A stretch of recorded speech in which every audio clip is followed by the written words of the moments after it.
দেখো না আমাকে কিভাবে সাজিয়ে দিয়েছে। এই বুড়ো পিসিমারটার জন্য সব কিছু হয়েছে। বিয়ের দিন আমাকে কিভাবে কত সুন্দর লাগছিল। ইস, কি গো নতুন বউ, কি করছো? নমস্কার পিসিমা। কিছু বুড়িটা জ্বালানোর জন্য। এই তো বসে আছি। আমি ছবিতে তো দেখেছি যে তুমি বিয়ের দিন ঘাগরা পরেছো। আমি সেখানে ছিলাম না, কারণ রিন্টুর বাবার পেটে অসুখ হয়েছিল, না হলে তোর এক্ষুনি ঘাগরা ঠুকলে আমি শাড়ি পরিয়ে নিতাম। জন্যই তো আমি বিয়ের দিন লেহেঙ্গাটা পরে নিয়েছিলাম। না জানতাম তো বুড়িটা রিসেপশনের দিন আমার লেহেঙ্গাটা পরতে দেবেই না।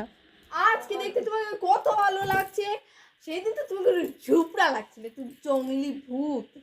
আজকে আমার মর্জি মতো সাজিয়েছি, কত সুন্দর লাগছে রে বাবা। হ্যাঁ নতুন বাবা, তুমি বাড়ি থেকে কি কি দিল তোমার বাবা? এটা দিয়েছে, এগুলো দিয়েছে, কানর দিয়েছে।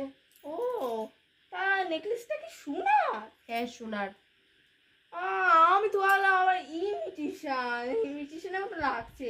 তা কানের দুলগুলো একটু বেশি ছোট দিয়েছিল না, আর একটু বড় দিতে পারতো, ভালো লাগতো। আর নেকলেসটা আর একটু বড় হলে ভালো লাগতো।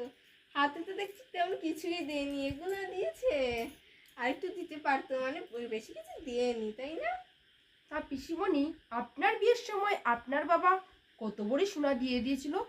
বাবা বাবা, দেখছো নতুন বই কি চুপা আসছে না আসতে থুতু থুতু লাগিয়ে দিয়েছে। যাই যাই সুরজিৎকে কি বলি, কি বৌমা এনেছে, আসতে না আসতে মুখ দিয়ে কি চুপা লড়ছে রে বাবা। যা শয়তান বুড়ি, চলে যা, এক্ষুনি হুমড়ি খেয়ে পড়ে মর। আমাকে জ্বালিয়ে একবারে খাচ্ছে বুড়িটা। আসার পর থেকে একটা না একটা করে যাচ্ছে আমার সাথে, শয়তান বুড়ি।